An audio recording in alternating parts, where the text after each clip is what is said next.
I hated him. He was the enemy who had slaughtered my guards, dragged me off a burning stagecoach, and hauled me deep into the unforgiving Dragoon Mountains. But as the freezing storm raged outside the cave, sealing us in a tomb of ice and darkness, the hatred began to freeze right along with my blood. Hypothermia was setting in. My teeth were chattering so hard I thought they would crack. My limbs were heavy, useless logs. I was dying. And as I looked at him, stripping off his wet buckskins, his bronze skin glowing in the dim light, I realized the terrible truth. The only thing that could keep my heart beating for another hour was his heat. He pulled me against him, skin on skin, a furnace against an ice cube. And in that delirium, I didn't fight him. I whispered the words that would haunt me forever. Touch me there, my enemy. And God help me, I hated how much I needed it. But before we get to that cave, and the choice that would shatter my entire world, you have to understand why a preacher's daughter was pointing a pearl-handled derringer at an Apache warlord's chest. The Arizona sun didn't just shine, it punished. It bore down on the roof of the Concord stagecoach like a blacksmith's hammer. Inside, the air was thick enough to chew, a mix of stale tobacco, unwashed bodies, and fear. I sat rigid, clutching my reticule until my knuckles turned white. Inside lay my only protection, a small 2-shot pistol. I wasn't traveling to Tucson for love. I was traveling to sell myself. Judge Vane was waiting for me. He was 30 years my senior, a man with cold, damp hands and eyes like dead fish. But his money would pay my father's gambling debts and keep my younger sister out of the poorhouse. I was a sacrifice, a lamb heading to the slaughter. The world exploded. The coach lurched violently to the left. The driver screamed, a short, wet sound that ended too abruptly. We hit a boulder. Wood splintered with the sound of snapping bones. I was thrown against the door, the impact knocking the wind out of me. Dust billowed up, choking and red.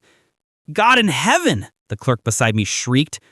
I didn't wait for the dust to settle. I kicked the warped door open and crawled out, coughing, my silk dress tearing on jagged iron. I looked up, and my blood ran cold.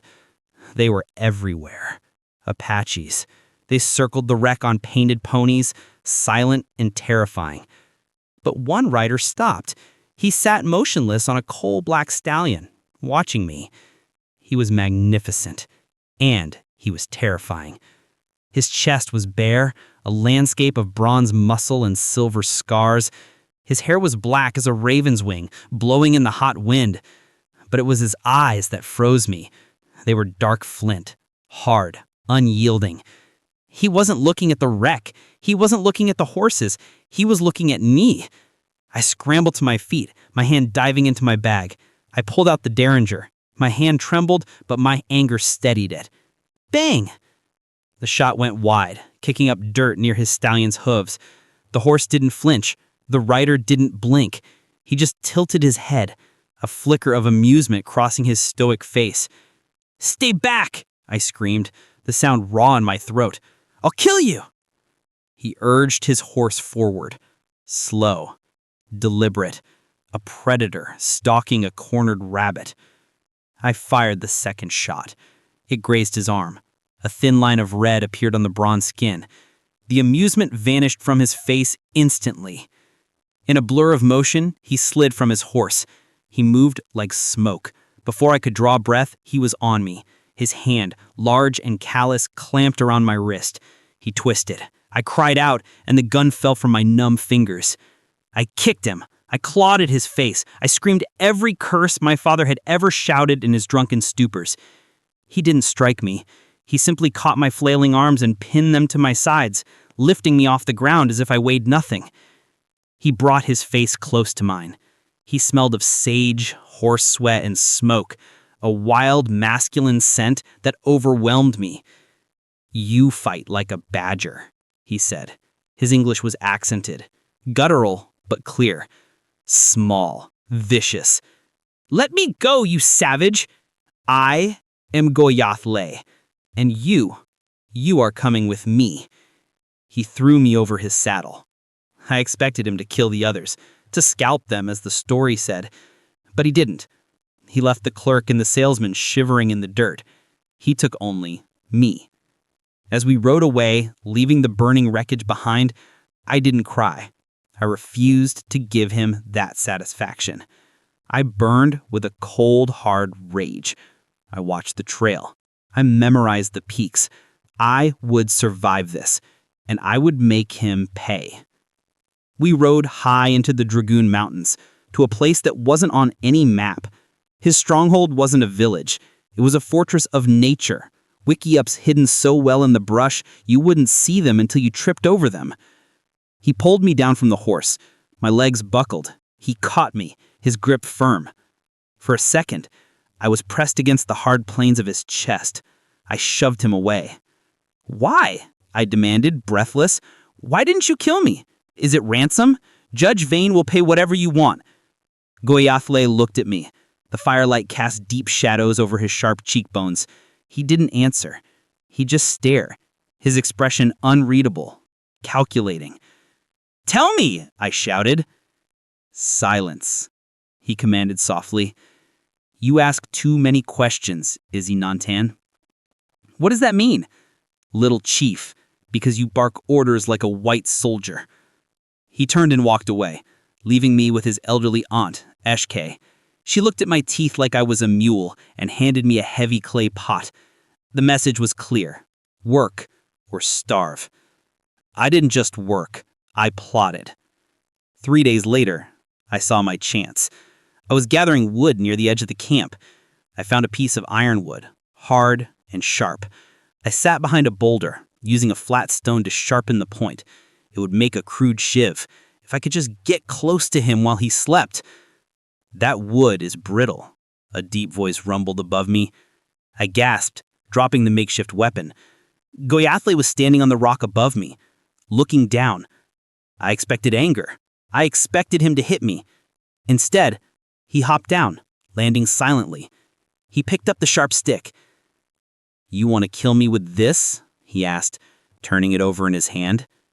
"I want to go home," I snapped, backing away. He tossed the stick into the brush.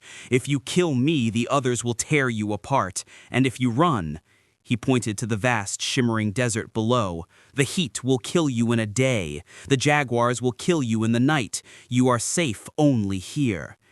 He stepped closer, invading my space. "Stop fighting the current, Temperance. You will drown." It was the first time he used my name. It sounded strange on his tongue. Intimate. I hated it. "I am not safe here," I hissed. "I am a prisoner." "You are alive," he said simply, "for now." The breaking point came on the 7th night. I was fetching water from the creek when I saw 2 scouts riding in. They were arguing with Goyathlay. I crept closer, hiding in the willows. My Apache was poor, just scraps I picked up, but I understood the tone, urgency, fear. Then one of the scouts pointed at me. He made a gesture, a trading motion. "Chody," the scout said, "tomorrow." I knew who Chody was. He was a rival warrior from a neighboring band, a man with a face like a twisted root and eyes that stripped me bare every time he visited. Goyathlay shook his head, but the scout insisted. Trade. They were going to trade me. Tomorrow. To that monster. Panic, cold and sharp, pierced my chest. I couldn't wait for a plan. I couldn't wait for the right moment. I had to go, now. A storm was rolling in over the peaks. The sky turned purple, then black.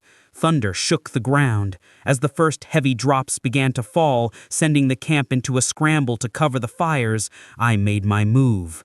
I found a pony tethered loosely near the edge of the camp. I didn't have a saddle. I didn't have a bridle, just a rope halter. I scrambled onto its bare back, my skirts bunched up to my thighs. "Whiss!" I whispered, kicking its flanks. We bolted into the darkness. It was a suicide run. The rain wasn't rain, it was a deluge. It fell in sheets, blinding me, instantly soaking my clothes. The temperature dropped 40 degrees in minutes. This was the high desert. It could kill you with heat at noon and freeze you to death at midnight. I rode blindly, shivering, my hands numb on the rope. The pony slipped on the wet shale. We slid. I screamed. The world tilted. We went over the edge of a wash. I hit the mud hard. The breath left my lungs.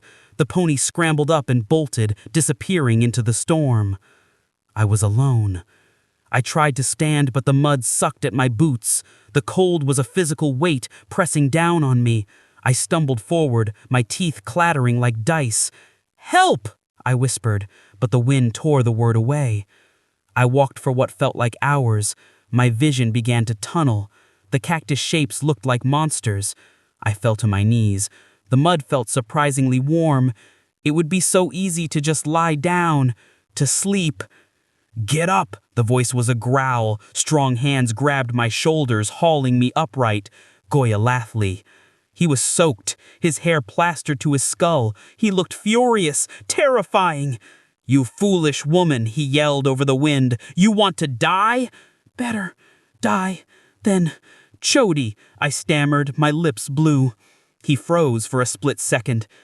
Then he cursed. He didn't drag me back to the horse. He saw my state, the blue lips, the vacant eyes. He scooped me up into his arms. He carried me through the deluge, finding a recessed cave in the cliff wall. It was small, barely a crack in the rock, but it was dry. He set me down. I curled into a ball, shaking so violently my bones ached. "The clothes," he barked. "Take them off." "No," I whimpered. "They are wet, they are ice, they will kill you." He didn't wait for my permission. He reached for the buttons of my sodden bodice. I tried to bat his hands away, but my fingers were frozen claws. He stripped me. He was efficient, desperate. When I was bare, he stripped himself. I gasped. Even in the dim light, the sight of him, powerful, raw, towering over me, was overwhelming. He dropped to the ground and pulled me against him. He grabbed a dry blanket from his saddle roll and threw it over us, creating a cocoon. Skin on skin. The shock was electric. He was a furnace. I was ice. He wrapped his legs around mine, his arms crossing over my chest, pulling my back flush against his front. "Shh," he whispered, his mouth against my ear. "Take the fire. Breathe." I should have fought him. I should have cratched his eyes out. He was the enemy. He was the captor. But he was warm. My body betrayed my mind. I pressed backwards, digging my heels into his shins, desperate for the heat. I could feel every inch of him, the hard ridge of muscle, the scar tissue, the thrum of his heart against my spine. "I hate you," I murmured, the words slurring. "I know," he whispered back. His hands began to move, rubbing my arms, my hips, generating friction. "Stay with me, Izinantan. Do not sleep." The shivering began to subside. The pain of the cold faded, replaced by a different kind of ache, a heavy, throbbing heat that started in my belly. I turned in his arms. We were face to face in the dark. His eyes were inches from mine. "You are warm," I whispered. My hand moved to his chest, feeling the beat of his heart. "Touch me there, my enemy." His breath hitched. "Where?" "Everywhere." I looked at his lips.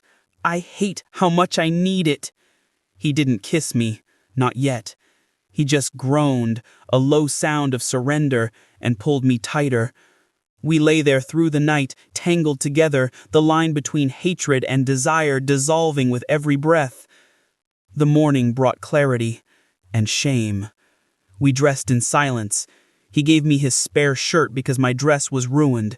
I belted it with a rope. I looked wild. I felt wild. We rode back to the camp.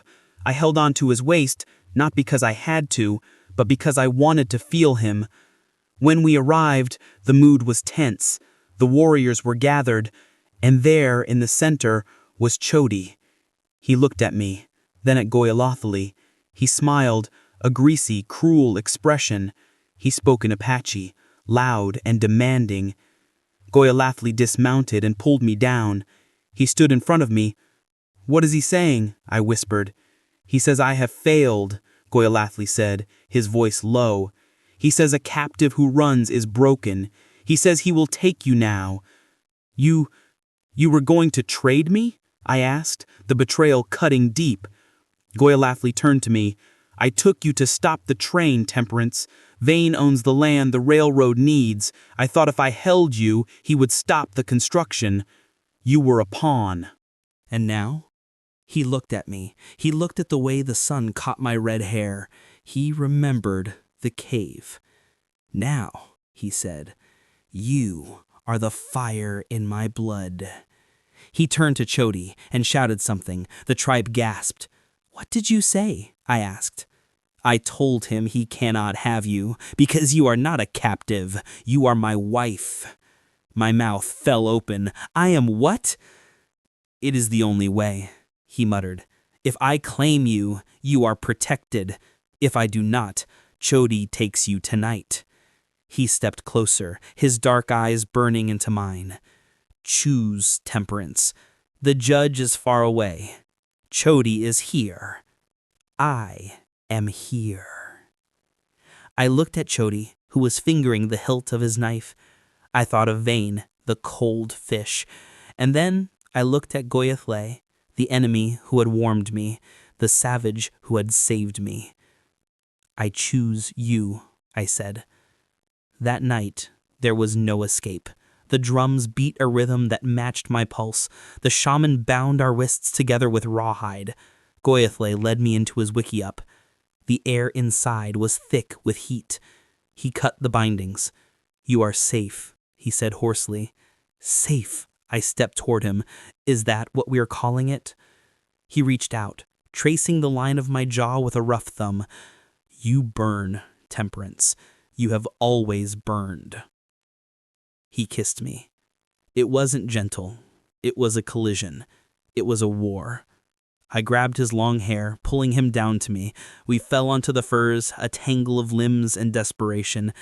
The hatred was gone, incinerated by a passion so raw it frightened me. We didn't make love. We consumed each other.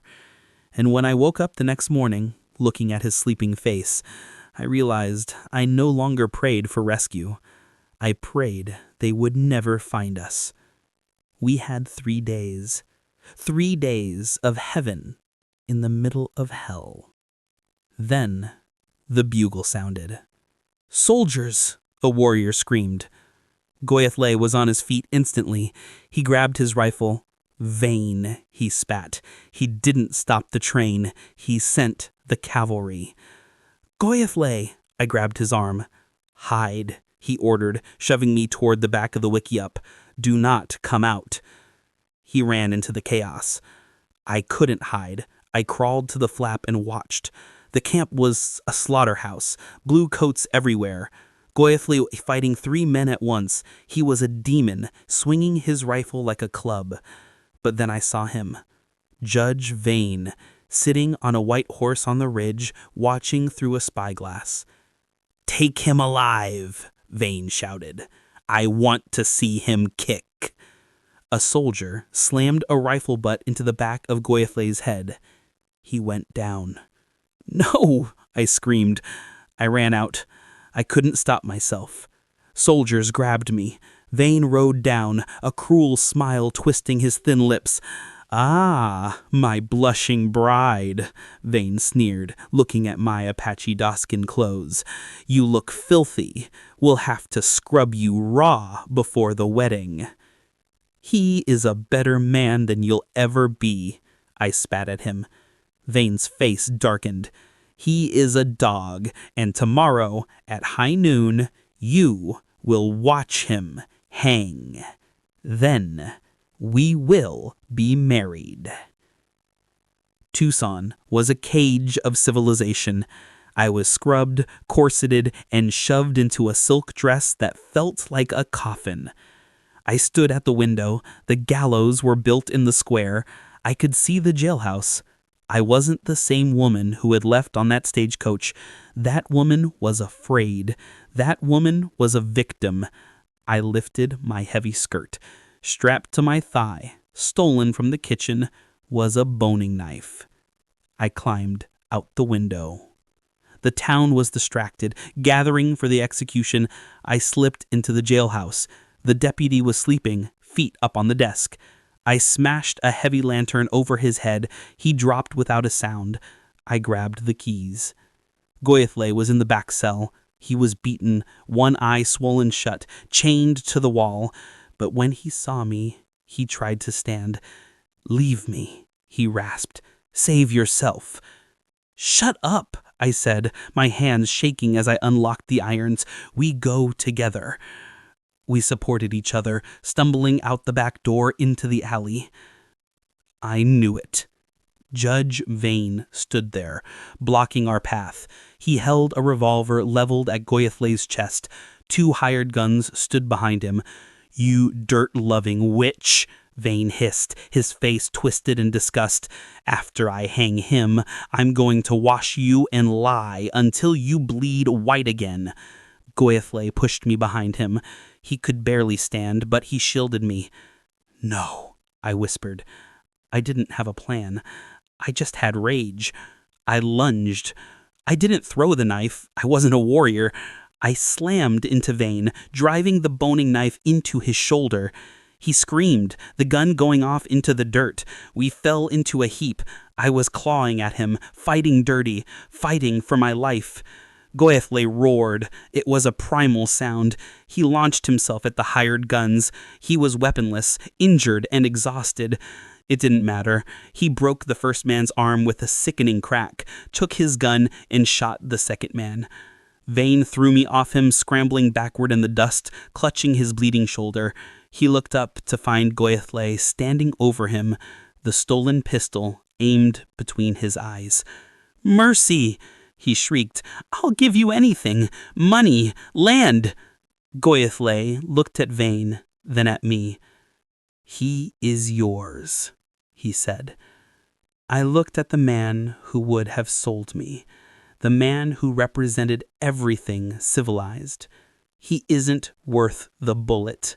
I spit blood from my lip. "Let's ride." We took the deputy's horses. We galloped out of Tucson as the wedding bells turned into alarm bells. We didn't stop until we hit the border.